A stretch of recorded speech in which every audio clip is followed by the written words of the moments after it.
What's up, everyone? Welcome into the Bat Flip, episode 13, talking about the berth in the Super Regionals for the Tennessee Volunteers or Fighting Tony Vitellos, whatever you want to call them, sweeping their way through the regionals and earning, yes, sir, champs. I got the Call us champs. That's what you can call us. absolutely. We're the champs of Knoxville right now. Yeah, we're talking about that. Some fireworks on Friday night. We had Tony Vitello doing a somersault last night and then jumping in the stands. We have a ton of stuff to talk about. Real quick, I'm Landon Raby, with me, Dylan Taylor. Check out our sponsors, Tennessee Tap House, Hound Dogs, and Blue Water Climate Control. Here is a quick word from our good friends at Blue Water Climate Control. People always ask, where did we get the name Blue Water Climate Control? When a Navy ship casts off lines, exits the harbor, and loses sight of land, that's blue water sailing. It takes a team of people to do that. Tireless work, focus, and attention to detail. So much of starting a business is just like that. After it's done, you get filled with deep satisfaction for accomplishing something. And it's quickly followed by, now the real work begins. We're Blue Water Climate Control. We're back, and it's been 16 years since Tennessee baseball has been in this spot with playing in the Super Regionals, and we're back. We're back, and it's like we never left, right? Maybe. But yeah, we're here, ready to go. And it's credit to the staff, these players. It hasn't been just this year that Tennessee baseball has led up to this point. It's been a 4-year kind of rebuild, kind of grind, Absolutely. nonstop working, and good times as always, as usual. Yep, for sure. Tennessee glides through the regional with a sweep. You get Wright State on Friday night. You have the bat flip, the walk-off grand slam by Drew Gilbert. I should say a legendary bat flip. I mean, it was total electric factory. Bat flip, tosses his helmet in right field. He hits the freaking hanging curveball to Turkey Creek almost. I mean, it was just an awesome game to watch. I hate that I couldn't be there in person. I was on vacation. But when he hit it, I almost spilled my $12 pina colada I had in front of me. Oof. So, if I would have, it would have been worth it. I would have been that upset. Now, if he would have hit it, I would have spilled it, and it would have got caught on the warning track. I probably would have been a little upset. But I'll take that. I didn't end up spilling it. Kind of chugged it out, kind of celebrating that victory a little bit over Wright State.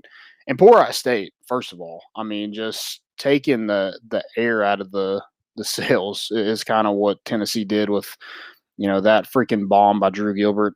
Then on Saturday, you get Liberty, and you hit 5 home runs in the first 3 innings and just kind of cruised to that victory. And then, last night, both teams kind of used up all their runs and stuff against, in the previous 2 days. Or Liberty put up, I think, 15 runs against Duke in, the game before that, and only getting 1 run the next day or the next game. Kind of a pitching duel there. Sean Hunley and Will Heflin combined for 13 strikeouts, and Will Heflin had a career high of 8 in that game. Just a gutsy performance, and you're going to need a lot of that in postseason play. You can't rely on hitting 5 home runs in 3 innings to lead you to a victory. You're going to have some of these games where you're going to have to grind it out, and that's what Tennessee got last night. And I like that we didn't leave any doubt. We just, won that first game. We didn't give them one and have to play again today. No one wanted to play on a Monday. We want to get some rest, get ready for Super Regionals, and then we'll find out, I guess, later tonight or early tomorrow morning of who will actually play between LSU and Oregon, as they play at 10 o'clock tonight. Weird start for me. I guess that's that West Coast, but if I'm a LSU fan, I'm pretty pissed that I'm having to play at 10 o'clock tonight. But they are on TV, so that's more than we get.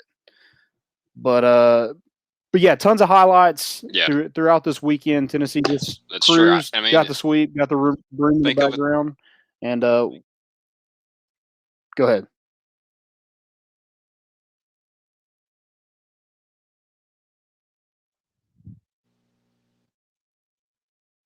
He's cutting out a little bit. Yeah, you're a little delayed there. What you got for highlights for me? Just takeaways for this regional.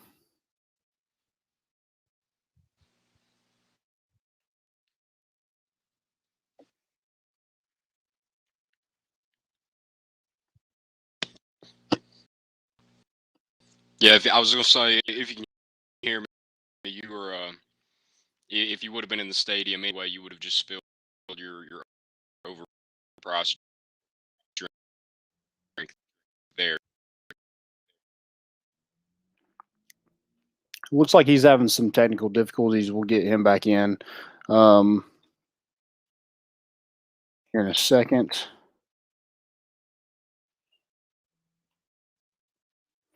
But yeah, Tennessee just gets it done this weekend. Didn't have to play Duke, which I thought that was a team where, I think the 11.7 podcast had some Barstool guys on, and I think two of those guys, or one picked Liberty to win it, one picked Duke to win it, and the Barstool guys picked Tennessee to win it.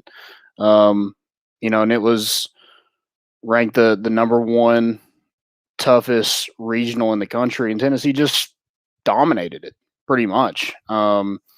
I was super impressed with the pitching staff, with especially on Saturday and Sunday. I know Wright State got a couple home runs, actually quite a bit of home runs. They had two guys hit 2 apiece. But after that, Tennessee kind of really settled down and got a great performance by Blade Tidwell, who went 5 2/3, 4 hits, 3 Ks. Camden Sewell came in. He's been huge in this postseason for Tennessee. He pitched 3 innings, 2 hits, 4 strikeouts. Heflin went 5 1/3 last night, only giving up 4 hits, 8 strikeouts. Again, that was a career high for him. And then Hundley slammed the door. I mean, he didn't leave any doubt. Came in a tough situation, got out of the inning with 2 straight strikeouts. Will Heflin, I think his last batter had a 13 pitch at bat where he just kept fouling stuff off, but Will Heflin was able to win that battle. And I think Dillon's coming back in here. But and then Sean Hundley, 3 2/3 inning, 1 hit, 5 strikeouts to advance to the Supers. I mean, you just can't have a better performance than those guys had on Saturday and Sunday. So if Tennessee is able to keep continuing to pitch like that, I just think with the lineup being as dangerous as it is, Tennessee, it's going to be tough to put Tennessee out. I know Arkansas is a really good team. Ole Miss is a really good team. There's some good teams out there, but I think it's going to be really tough to knock off Tennessee when they're pitching like they did on Saturday and Sunday, and then hitting the ball like they did Friday and Saturday, and then you get a freaking bomb again by Drew Gilbert yesterday that was over the scoreboard. I don't know why people pitch up and inside to him, because that's just a disaster waiting to happen. Yeah, can you hear me any better now? Yeah, I can hear you. Yeah. Okay, gotcha. Yeah, I don't understand either. I mean, you saw him miss that first one low and in there, but yeah, if you say anything about Drew Gilbert, he's not getting cheated on a swing ever. And that one, I mean, from the moment it left the bat, like you see the reaction, you saw Vitello there, you knew it was gone. So I don't know why they do either, but keep doing it for all I care. Yeah. Yeah, I mean, what a moment for this fan base. I mean, I was looking at it today. When's the last time Tennessee fans have been this excited about a team? 2018-19 with Grant Williams and Admiral Schofield when they're ranked number 1, or do we have to go all the way back to 2016 when Tennessee is, ranked one of the top in the country and you beat Georgia on a Hail Mary? I mean, it has to be one of those. I don't know if you're big basketball fans, yeah, it's probably that number 1 team. But if you're just a casual basketball fan, it probably goes all the way back to 2016 before Tennessee fans really got that happiness to them, that joy of, what they had this the whole weekend, and then, more specifically that Friday night game.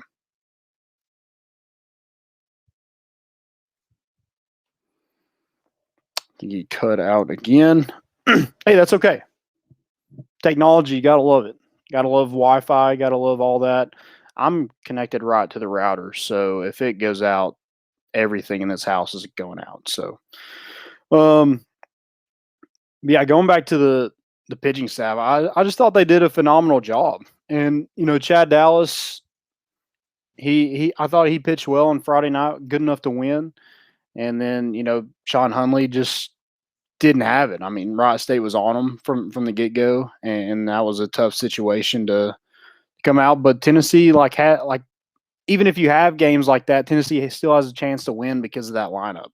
And 1 through 9, any guy can go yard at any given time. We've talked about that a couple of times on this show where maybe not Liam Spence might not do that ever. Like when he comes up to bat, he's not looking to go yard. But then on Saturday, he hits 2 home runs, his first 2 at bats. So 1 through 9, Tennessee has a ton of power. Some great hitters. They're patient, and then they have the talent like Drew Gilbert does. That if you leave one hanging or put it where it shouldn't go, they're going to put it in the river, or in the trees, or in a windshield, wherever it's going somewhere out of this ballpark.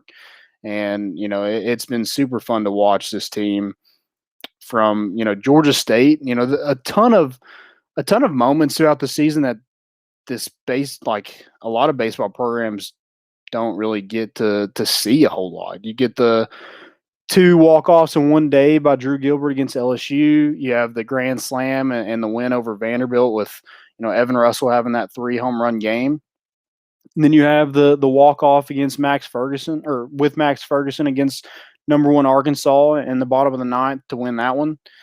And then you have Friday night, Drew Gilbert a walk-off grand slam. And then, last night, Tony Vitello is up in the crowd just shaking everybody's hand, high-fiving, just kissing babies, whatever he did. It was just an electric atmosphere. So fun to watch. I do kind of miss getting out of the game and going straight home and not hitting traffic. But when you win, you get traffic. So it comes with it. Dylan, are you still in here? Can you hear me? Yeah, you got me. It's not letting him go. His Wi-Fi is not working with him tonight. But yeah, what a great moment. Last night getting that win, and punching your ticket to the Super Regionals. That's just great for this program, and I think it's just going to lead to more and more recruits. It's going to lead to obviously Vitale is going to be, I think there was an article earlier this week written by Mike Wilson how Tennessee plans to make Tony Vitello one of the highest paid coaches in college baseball. And he should. He deserves it. I mean, what he's done with this program in just a short amount of time, absolutely deserves it. This fan base deserves it. And I just hope, I don't want it to end. Like even if next, I guess 2 weeks, it'll be over with. And I'm not ready for it to be over in 2 weeks. It's nuts. I want to keep playing, keep winning, keep getting championship shirts. It's really cool. A really cool moment.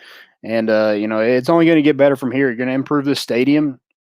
One thing I do want to point out, Tennessee had a bigger crowd than Vanderbilt did last night. I thought that was pretty cool, pretty interesting. A program like Vanderbilt not having as many fans as Tennessee did with a stadium that's just not competitive when it comes to stadiums in the SEC. But hopefully that changes pretty soon. We'll put Tony Vitello's name on a scoreboard or on somewhere around this ballpark. I saw Randy Boyd yesterday wearing a gray Tennessee baseball jersey, so I'm sure he's fired up with the commitment and the renovations and stuff that this stadium is going to have here in the future. He's a big baseball guy, and I think we mentioned that last night on More Important Issues. How he's a big baseball guy, and I think he's going to have a hand in these renovations and getting people to write some checks. I'm sure he's going to write some checks himself, and that's the way it should be. Have a commitment to this baseball program. They're winning. Let's keep it that way. Keep winning. Keep getting sweeps. And So I guess we'll start with my MVP. And, it was the most outstanding player in this regional, and that's Drew Gilbert. I mean, I don't think you could really pick anybody else. Not saying that people didn't have a great regional, but when you look at the moments he had and what he did in the batter's box, what he did in the field, I think you just have to go with Drew Gilbert. He was homer in every single game that he played in. He was the second player in Tennessee baseball history to homer in 3 straight games. That also, the first one happened this year also as Luke Lipsius did it earlier in the season. Had a walk-off grand slam. He was 4 for 12 in the 3 games with 7 RBIs. I mean, it's just hard to really beat that. 7 RBIs. You have 4 on Friday, you had 1 on Saturday, and then you had 2 last night with that 2-run home run. That was the difference in the ball game. So Drew Gilbert is my MVP, and man, I love seeing all the daddy hats. There was a weird story that I have about last night. We sat next to a guy, and he had his son and his daughter with him, and the daughter's like, "I want to go buy a hat," and he's like, "Okay," and she comes back with a daddy hat, and he was very uneasy about it. I could tell, like, I'm not a dad yet. I haven't gotten to that point in life yet, but I don't know how I would feel about my daughter wearing a daddy cap. I just don't know about it. I'm not judging you if you do. I'm just saying it would be a little weird if my daughter went and bought a hat and came back and it said daddy on it. Be kind of weird. But love seeing all those hats around the stadium. And I think it's awesome. Hopefully that stays a tradition. Just Evan Russell being nuts. Just personality. That's what this team is, a ton of personality. And, you saw that with Drew Gilbert's bat flip. You saw him with throwing his helmet. And if you don't like it, oh, well. I don't know what else to tell you. He did it, and it's not illegal. He didn't get penalized for it. He didn't get fined for it. He did it as part of the game. He ended the game. The game was over. Like, he hit it. Game's over. He throws his bat. Oh, well. You shouldn't have left something hanging. If you were a little bit mad about it, didn't like it, don't throw a pitch like that.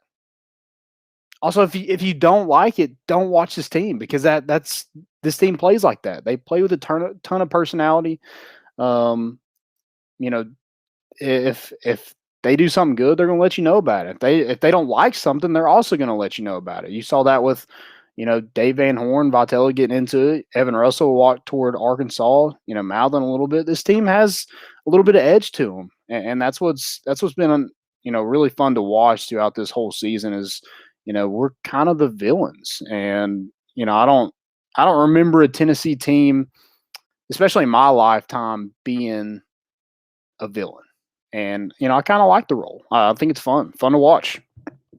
So yeah, if you don't like it, I don't know what else to tell you. It's part of the game now. The unwritten rules, those are no more. We're swinging with 3-0 count. If you throw it right down the middle and I think I can take it out of here, I'm going to do it. So I'm really liking the way that the baseball is. It's entertaining, and you want to, continue to build this sport, and this, especially in Tennessee. Yeah, I think Knoxville is a baseball town. A lot of people love baseball. There's a lot of great teams in Knoxville. There's a lot of great talent in this area. So I think Tennessee is, if they're able to extend this stadium, make it a little bigger, I think Tennessee's going to sell it out. I mean, the amount of people trying to go up and buy standing room only tickets, they had to turn away a lot of those people. But if you had a stadium like Florida, like Mississippi State, like Ole Miss, where they're able to get 10, 11,000 in a stadium, I think Tennessee would fill that up just as well as they would, with the amount of people that's kind of bought into this program so far. So super excited about that. Also, Florida. Wow. That's hilarious. I mean, just crap in the bed at home in your own regional. And then USF and South Alabama, I think, are the two that haven't been eliminated in that Gainesville regional, I mean, they just look terrible. The first host team to get eliminated in the tournament, I mean, they just looked. I mean, they had a rain delay down 18 runs to South Alabama. I don't know if they actually resumed it; they just called it. But imagine going into a locker room down 18 runs. What do you even say to your team? What do you do in that situation? I have no clue. I think it's hilarious. We got some comments here. Dub says, what do y'all anticipate the pitching schedule will be for the weekend? Cheese, Hundley, Tidwell. I think it would be Cheese, Tidwell, Heflin will be your starters for the 3 games. I think it's worked so far. I think you'll see Hundley, and he'll probably be available in all 3 of those games, depending on how long he goes in that first 1 or 2 games. I think you'll see Camden Sewell. Redmond Walsh, you'll probably see him. You saw a little bit of Kirby Connell. He didn't have a great outing, but I think he's in that rotation as well. Maybe Mark McLaughlin. He said Heflin, my bad. Yes. I think you're kind of set with your rotation. It's worked all season long. So, you did kind of flip Heflin and Tidwell here recently, but the way Tidwell is pitching, I think Heflin can be a bullpen guy. If you got a lead, you think you can win in 2 games, I think Heflin could come in and pitch a couple innings. He's come out of the pen in his career at Tennessee, so I don't think that's out of the realm of possibility. He said, how does a high schooler see this team and not want to play for Tennessee? Absolutely. I mean, with the way with the personality and stuff like that, how do you not? I mean,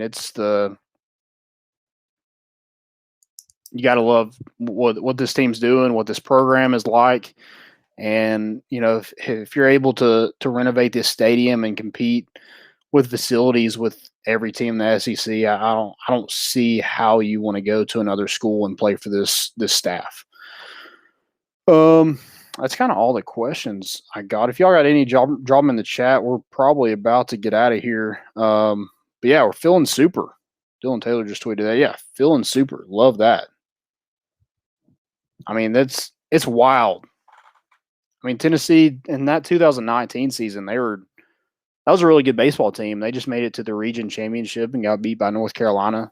We've the last 2 times we've eliminated Liberty in the NCAA tournament, so they're probably a little pissed of the seeding and getting paired up with Tennessee in a regional. They're probably tired of that, but yeah, that's kind of all I got. Again, it's going to be another great weekend in Knoxville. Whoever we play, it would be funny to see the legends of Lindsey Nelson get to heckle LSU one more time. But, man, that's going to be tough to beat LSU 5 times in a season. Tennessee's already done it. They swept them earlier in the season. And but Tennessee's 2 wins away from the College World Series. That's crazy to think about. But, yeah, just 2 wins. That's all you need. It's going to be a fun weekend. We'll be back next Monday talking about Tennessee baseball and Super Regional. Hopefully we're discussing the College World Series and Tennessee's seeding in that. But we'll have to find out later this weekend. Thanks for listening. Again, go check us out on Volunteer Roadshow, our network. They do a great job. Ton of great shows on there. And hopefully Dylan Taylor will get his stuff fixed and he'll be back next week. Fighting Tony Vatellos. See y'all.